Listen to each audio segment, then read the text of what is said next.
Hello everybody, Gisele Grenier here. In this video lesson, I'm going to create a canvas with a nice inspirational quote.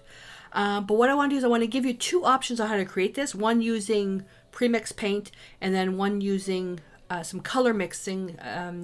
Just so you can, I want to get you guys over to mixing your own colors that way you don't have to buy so much paint. So the idea for this is to take a deep edge canvas, which I need to tighten up because it's really loose. And we're going to paint a background on this and then stencil the quote. So we're going to go over the paints and then what to stencil the quote with, and then I want to show you the stencils. So these are DecoArt's value Kraft stencils, and this is for a dog theme. It's called Woof Woof. So the quotes are, home is where your dog is and live, love, woof. That's the one I'm going to be using. This one here. I'm going to use that one. Then I'm going to do another project with this one, but it's going to be reverse of what we're doing in this one here. So hopefully this video won't be too long, but I love this. And these are like the Kraft cardboard, which are nice and they're economical. So that's that. So the background is going to be a turquoisey background because that's my jam. And we're going to basically not just going to paint it turquoise. There's going to be kind of like a glow to where the pot is, which is where I want it to kind of stand out. So it'll be dark and then kind of go towards this here. Okay, so where do I start? I'm going to gesso the canvas first. Now, I'm going to use a DecoArt Traditions white gesso. I'm hoping it's going to tighten this up, but one way that you can tighten up a really loose canvas like this, I mean, I don't know if you guys can see how loose that is I mean, there's stuff that you can buy online, which to me is kind of like a waste of money. But because there's sizing in this, all I do is just spray the back side of the canvas, get right inside, right in there, because this is cotton. And then push it right in there.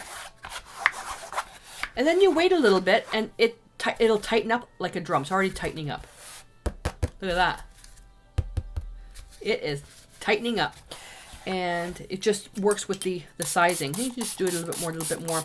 Now you don't have to worry about the water coming through because there's gesso on here already.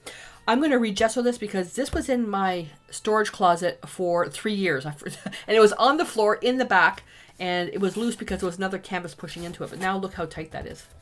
I don't know if you can hear that. Nice and tight. So you don't have to buy that stuff in the store for tightening. I'm sure there's people out there that say, oh yeah, you have to do that. You know what? I've never had to. I did it once and I thought it was a waste of money. So nice and tight. So basically you can let that dry and then you can start painting on it. Because we're stenciling, I'm going to go right ahead. So I'm going to be putting a coat of gesso on this because I don't know what's on here because it was in storage for so long. So I'm going to put a layer of gesso on that. The background, you could work the background, like say like Americana, peacock teal is nice. To me it's a little bit too green. Because I don't know what's in the paint, it would take me a little bit longer to do color mixing with this to get something that I really want. I'm looking for something really specific. Now, I don't know about you guys, but I'm looking at in here, it's more of a blue-green, and I'm looking at the monitor, and this looks really green. So hopefully it's not, you guys don't see green, because it's more of a blue-green. Then you can use cobalt teal hue, which I really like. That's a nice color. But the fluid acrylics, they're too thin for the application that I want to do. So I'm going to put that aside. I'm going to go back to, what I always go back to is using my traditions. So I'm going to be using phthalo green blue, phthalo blue, opaque titanium white to create the background because I want my background to be a little bit more on the green side. And I'm pretty sure I'm missing something. Oh, I may bring in a yellow. And then for the stenciling, now this is where it's going to get interesting because I've never done this before with these paints, so I don't know how it's going to work. I'm not looking for the stenciling to be a I was going to bring out the texture paint, but I don't want it to be super, super shiny because where I want to put this canvas, there's a lot of lights and I don't want there to be glare. So I'm going to use the matte metallics. So I've got out silver, soft silver, and rose gold because I don't really know what finish I want to go for. The soft silver is a little bit lighter, whereas the silver is a little bit darker, and it all depends on the color of the background that I put on the canvas. Then I brought out rose gold. I don't know, I'm probably not going to use that because I like the silver.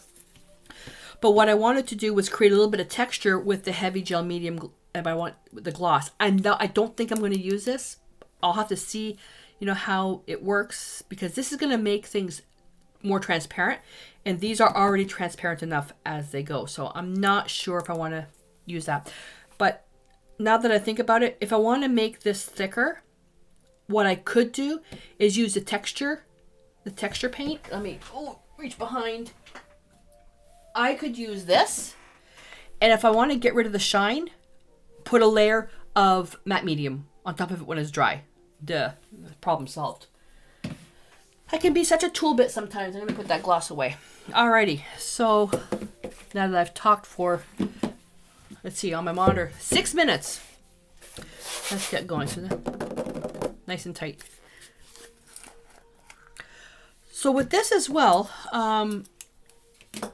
what's really nice about it is that I was even contemplating using the chalky gesso, because I wanted that real tooth on it. So I'm just using it because the traditional gesso has a little bit more of a sheen to it, but the chalky gesso is really thin. I want a little bit of brush strokes. Let's see, there you go. I want some of that in there, just to show that there's got a little bit of texture. You don't have to do that if you don't want to. So what I'm going to do, though, because a lot of this is repetition, is you can skip ahead to the next section so you don't have to watch all of this. So I'm just going to apply the gesso to the entire canvas, let it dry, and then when we come back, we're going to put the background on. All right, so the canvas is all primed and ready to go. So I'm going to work with the color. So I've got the opaque titanium white, phthalo blue, and phthalo green blue. And then what I did, I put a touch of the chalky gesso in there. What I want to do, I want to get a nice color. So I'm thinking I'm going to start with the blue. I'm going to work it on the side first. I want something that's going to be dark enough to add for the contrast of the silver, but I don't want it to be so dark that it looks black. So now I'm bringing in the colors because I want it to be vibrant. But what happens if the paint is too vibrant? Then what we can do is add a complementary color, or my go-to color is just add a little bit of burnt sienna to knock it back. So I'm liking that. It's only want it to be a little bit darker, a little bit more green, not too green though. What I should have brought, I've got pillows on my sofa. And that's what I'm trying to match to, but not to that degree of intensity. I mean, they're that color, which I don't know what it looks like on your screen. This is the cobalt teal hue, which is gorgeous, but I don't want it to be that intense. This is actually pretty good. So I'm going to start with that first, and I'm going to apply a layer of this paint over the entire canvas, and then come back with a second layer using a dry brush. Then I'm going to apply a second layer when we start working the gradation towards the middle. So I'm going to apply the paint going towards the outside. That way I'm not going to have any heavy ridges of color. You notice that I'm really softening everything out. That way, if it dries quickly, I'm not going to have globs of paint like that to deal with. I hope you guys can see that. I don't think you can. Hang on, let me adjust the monitor. Okay, hopefully that makes it a little easier to see. So I don't want to end up with stuff like that drying. So I'm just going to feather everything out just to make sure. I started working and filming. I started filming. The window drapes, the blinds, they're open, which is a big no-no when filming because the light's always changing because it's cloudy then sunny, then cloudy then sunny. So I apologize if the video doesn't look consistent for the first few minutes. I'm going to pull a little bit of water in here because the paint was drying because I was fidgeting with the camera. But typically I would do this dry. It is about -17 outside with the wind chill, so the furnace has been going non-stop. So it is the airflow, there's a lot more airflow with the furnace going, so things dry very quickly. Okay, so then what I'm going to do, that's going to dry. I'm going to do the rest off camera. That's going to dry, and then when I come back, when it's perfectly dry, then I'll come in and work the second layer with the gradation. All right, so I put 2 coats on here, so that's all set, but I want to try and experiment. So now with the color of this, now I'm not sure if this is really going to stand out. So I brought out pewter, and instead of experimenting on the canvas, because I'm going to let it cure a little bit more, whoopsie, I'll put that aside, I want to do it on here. So instead of painting it, I'm just going to take a paper towel and, oh, I hope the table is not shaking. I'm just going to take whatever leftover paint is on there. And because this paper is unprimed, it's going to dry almost instantaneously.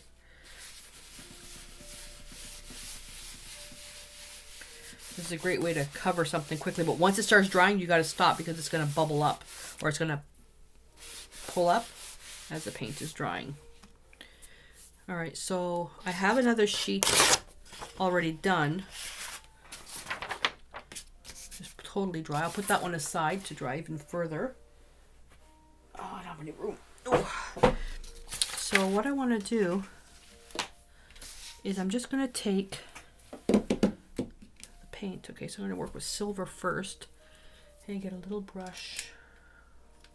Just want to make, okay, with all the brushes I have, why can't I find the one I'm looking for?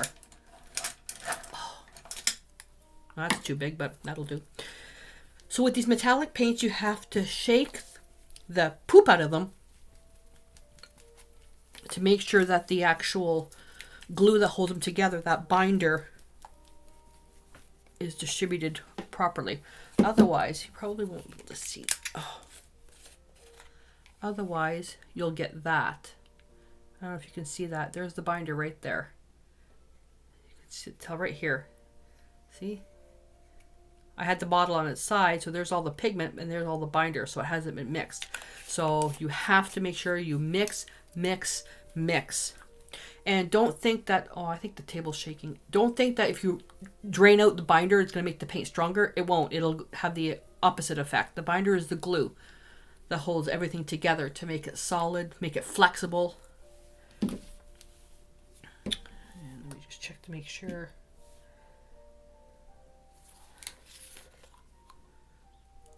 See, I shook this one like crazy and it's still not. That's the problem when the paints sit for a while without being used. I took 2 months off. And the other thing that you can do with these, you get them, you take a small brush, stick it right in there and mix. So that's a great way to really mix up your paint. And if you find that, don't do that over your painting thing, but if you find that, you know, with some of the paint that it seems really, really stiff. Look at that. It's very possible that the cap wasn't on tight enough, and the air got to it. So with that, you just throw it away. If you can't, you know, if you add too much water, it'll make it even weaker. You could try adding a little bit of matte medium to see if you can thin it down a little bit. See, now it's nice and thick. Then I have to clean my brush. I should have used one of my. I should have used one of my Q-tips. All right, so that takes care of that one. So basically that's what I'm going to do with all of them, to make sure that they're mixed really, really well. The other thing that you can do, if you're not going to use paints for a really long time, you cap them really tight and turn them upside down. So if they're, that way, if any binder does go, it'll go to the part here. So when you turn it, the paint has no choice but to mix up with it. Alrighty, so put up the paint. So what I have is, so I've got the matte metallics, I've got the silver, I've got the soft silver, and I've got the rose gold, and then the pewter is extreme sheen. So the whole thing is, because I don't know which is going to show up the best on this. We still have to do the gradation, but I want to really let this cure because the whole process of the gradation to get that glow right here is being done as a dry brush. So because we're going to be working hard on this, I want to make sure that this is nice and stable. So I'll use this for the light ones. I'm just going to mix that up, get the brush. This is really transparent, this one here. Okay, so I'm going to wipe the brush.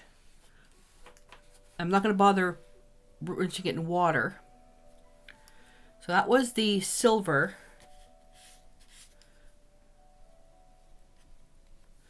Okay, so that's the soft silver.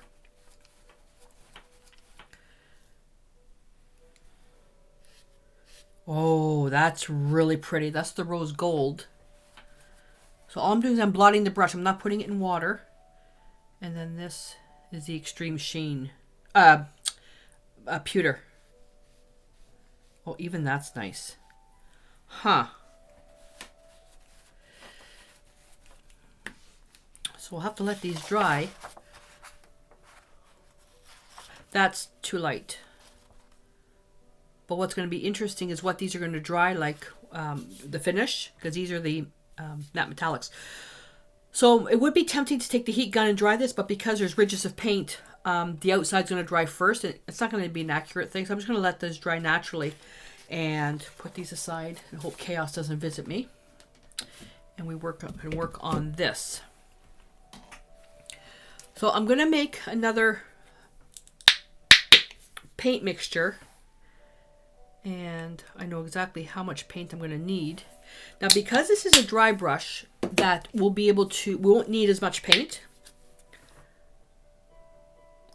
I'm thinking 1 part of the phthalo blue, half a part of phthalo green blue, and I'm not using any of the gesso this time because it's too thin. I want this to be thick, and I'm going to put, I'll just do 1 more, roughly 4 parts of the opaque white. And I'm going to take my palette knife, I'm going to mix that up. Now you may want to do these gradually if you're following along, just so you don't waste any paint. Okay, so that works out well. So I'm going to leave some of that white. I'm going to go over here.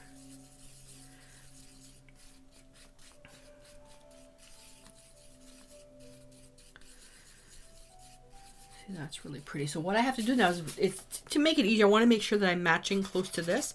It's a little bit dark, so I'll bring in that white. I'm not going to be able to match exactly because I didn't measure with, measuring spoons. I'm going to need more white. All right, so with that, I'm going to take a bit more in here because this is going to dry a little bit darker. And I don't recommend adding white to a dark paint. I'm doing it because I know the amount that I need. You should always add your paint, dark paint, to your light paint.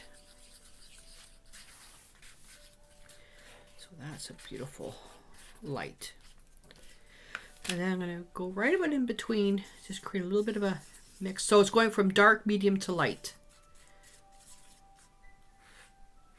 And the light is so small. Oh my God, that was Amazon. Jeepers creepers. Holy moly. So we have, okay, I even know where I left off. A dark, medium, light. Only need a light part because of that.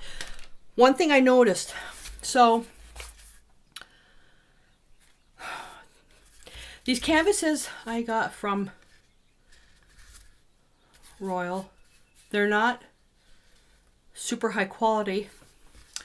Where they've actually folded it is on the corner, and it's quite a rough cut. So when you're buying if you're buying deep canvases like this, before you even take them to the counter to pay for them, especially if you're doing it in store.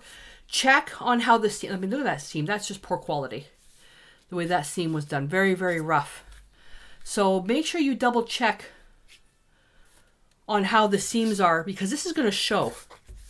So if I was doing this as a canvas to sell, I would not use this canvas. I would go to something wrapped a little bit better. And what they usually do is they usually fold it to wrap it, not leave the raw edge like this. So this could go into a frame then, which defeats the purpose of a deep canvas. All right.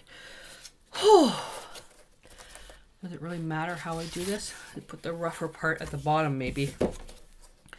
So what I'm going to do is I'm going to take my pencil and I just want to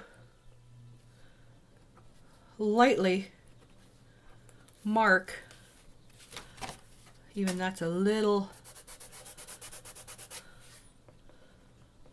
I just want to put a little mark because that's where I'm going for the light part, but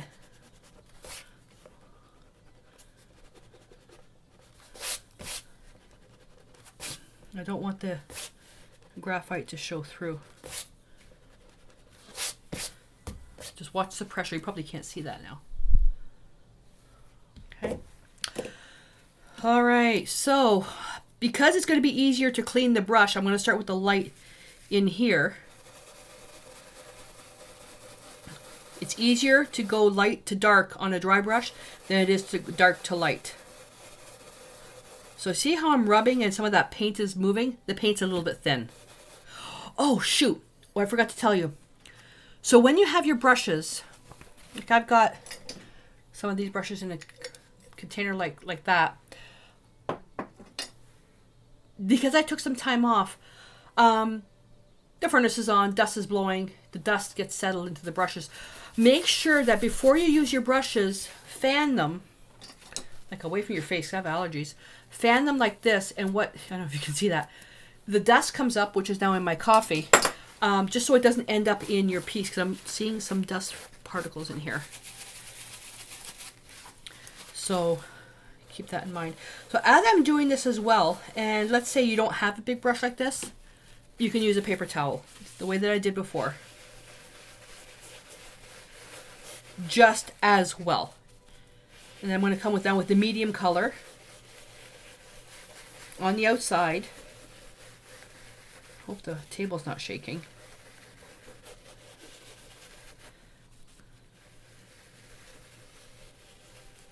You don't want to use too much hard pressure. I'm going to need some white because it's still a little bit dark in there. Then I'm going to come in with the dark. And I want a little bit of roughness here. Like I don't want it to be a flat layer. I want it to almost like a cloud. That's what I'm going for, like a cloud. Get some white in there.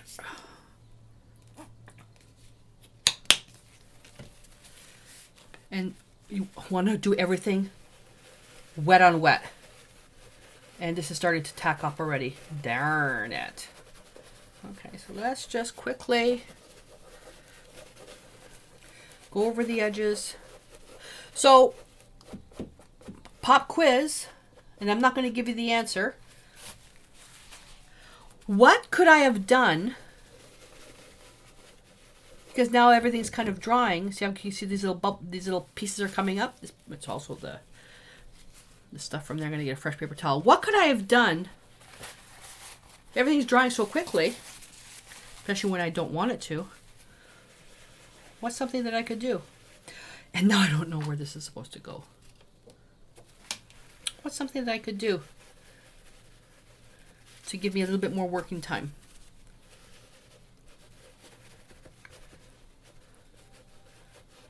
There we go. Look at that.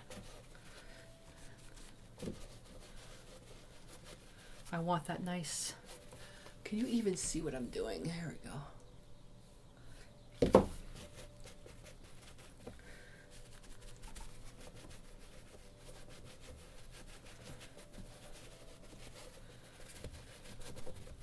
So because it's tacky now. I'm not going to rub this way. I'm just going to pad just to get rid of any definite diffusions of indications of where one color started, when one color ended.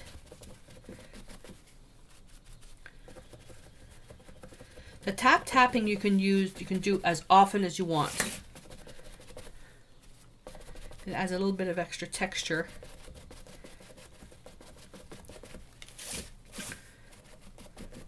And then what you can do is you can take a mop brush and just go over, and it removes the top layer of paint and just softens everything together. This technique I learned from Bill Alexander Hare, who taught Bob Ross.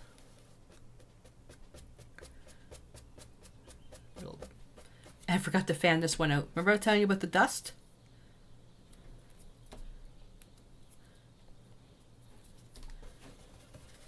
Like that. So now I'm going to let that dry, and then we'll come back with a stencil and work our metallics. Joe just came up. Look what he brought. He just made a new pen. Look at this. Isn't that beautiful? Isn't that gorgeous? This is the one I'm using in the... I was bringing up to do photography because I've got the camera set up here. There's another one that he made. But look at this. Oh, it's gorgeous. Oh, I'm so liking what he's doing. Okay, I'm going to put that over here so it doesn't get any paint on it. All right, so we are almost set here. It's a little bit tacky here. If I can show you. See where you see a little bit of the shine there? So we have a little bit, still a little bit dry, or a little bit wet. So when we take the heat gun, I'm not going to put the heat gun so close to this because it'll just burn. You want to put it far enough. I've explained this many times, but after a while, like some people, you know, if you're new to this video, you want to put the heat gun on, and then you want to put your hand close. Start off with the heat gun really high, and then what you're doing, the hand being here is to judge the heat. If your hand can't take the heat, you are way too close and the heat's too hot. So start way back and just always move the heat gun like this.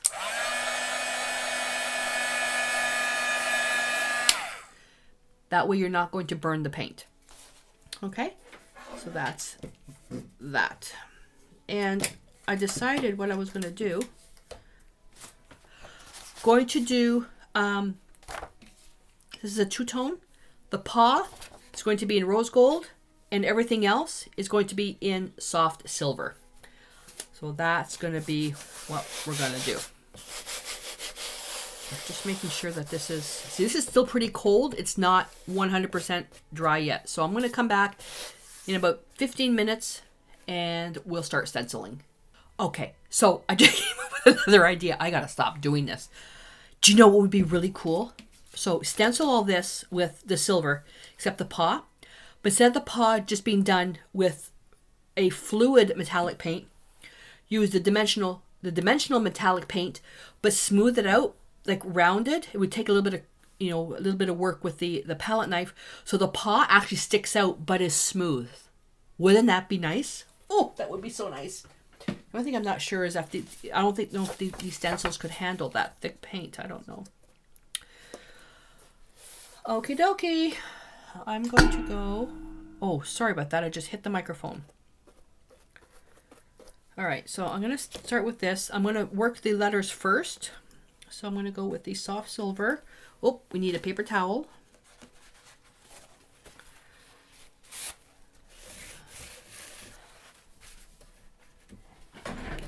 So I lowered it up with the soft silver, and I'm just going to brush it.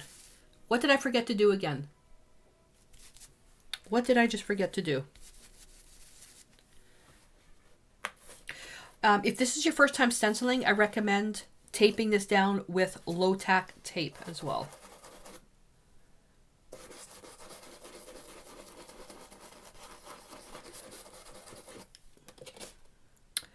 And okay, I'm not liking how these are forming.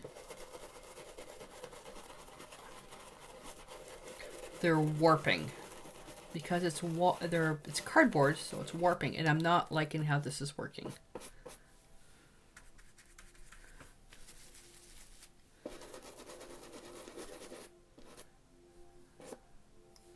There's a hair there. Come on. That's what happens when the brush is shed. Yeah, I'm not liking this at all. It's all warping. All right. So what do we do? What do we do? Yeah, I'm not liking that. It looks, it's not really even showing up that well. And I also don't like the fact that we've got paint ridges there. All right, so the paint ridges are because this is just, it's all, see, look. The minute the water goes to it, it's warping. So it's cardboard. I mean, I guess I could have painted it a layer of medium on it to make it no stick, but that's kind of defeating the purpose. So what I'm going to do is wipe off the paint over here. I know that when more paint starts getting on this, it's going to get nice and stiff, which is what I was hoping to be able to accomplish.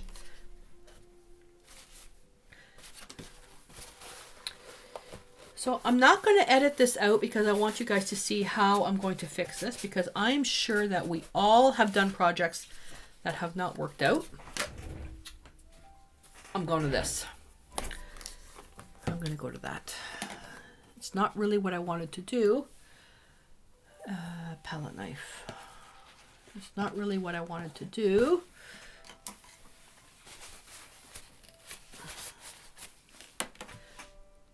It's the silver that I want. Okay, and the rose gold. So I'm going to have to stir these up.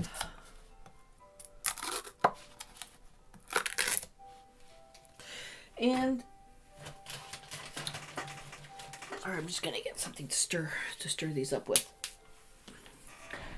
I'm just breaking up some Q-tips. Yeah, so these will go on with one pass. Nice and opaque. That I'm not worried about that. But it kind of defeats the purpose that I wanted something nice and soft. So what I'm going to do is I'm going to contact DecoArt. They're actually going to see the video, is to find out what they would recommend for what I'm trying to do. So I know that once I put the paint on here, this is not going to happen again because it's just cardboard. It's a paper thing. So you know when you paint on paper and it warps, that's what's happening here. So I need to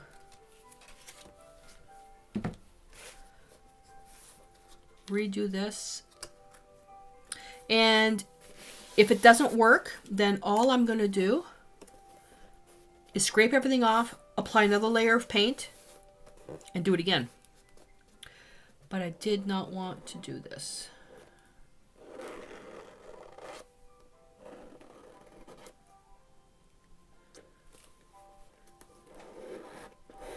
Now, taping this down is the smart thing to do. I ran out of masking tape, and I think this just went underneath the paper. I think that just went underneath.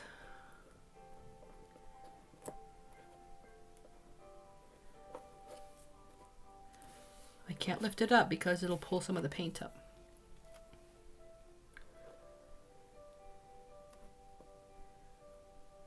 I might as well go thick. Oops, now I have to do the paw. Because we got to work in order, because we can't take the stencil off.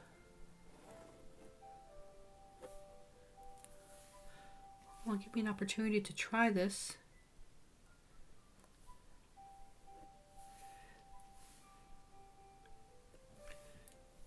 The way I was thinking. Nice and thick. Wonder if this is carvable.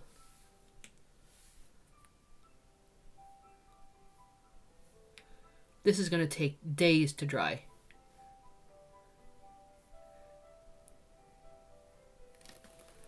I don't even know if this is going to work. Well, it'll be a thing of what not to do. If it doesn't work, see, this is just all lifting up. All right, so note to self that the Kraft Stencils, and I don't know if it's just because of the metallic paint, they are warpy. So the other ones that I have, for the other project I want to do, I'm going to varnish it first.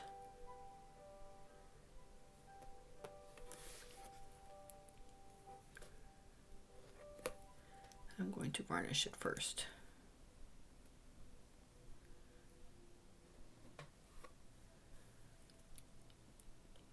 I just really like the sentiment on the stencil. I hate creating my own quotes from alphabet stencils because they're so big.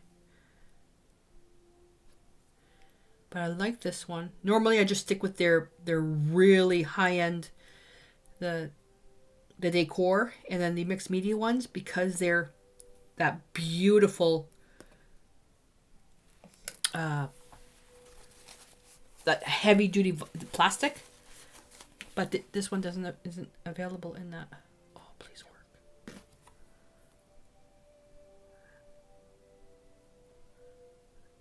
Oh, I didn't scrape I didn't scrape that off. Oh well.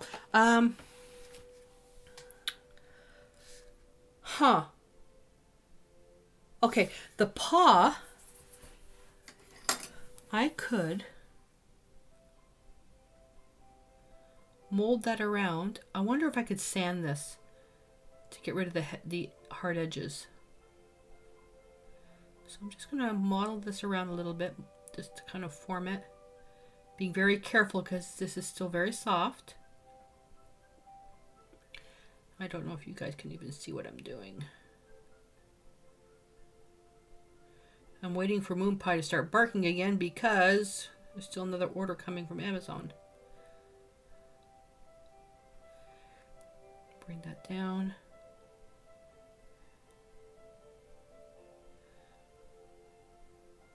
So this will be a good experiment. Is this sandable?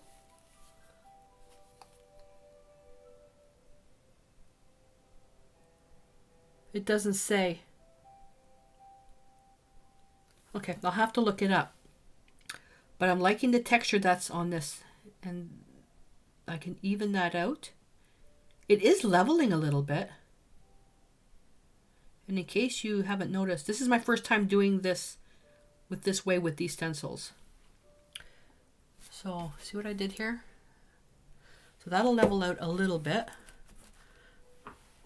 Okay, then I'm just going to, I think this brush is too big. I need something smaller.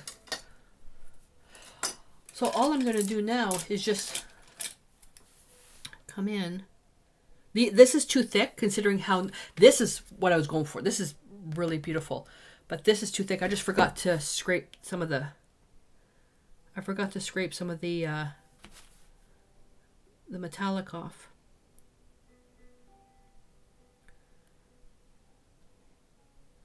So I'm just going to continue on doing this, and then I'll come back in a few minutes or 20 or half an hour, depending on how long it takes me to do this. I'm going to even this out, and I'll show you how far I've gotten. Well, it's not what I was going for, but it was better than scrapping the whole thing because I was so far into it.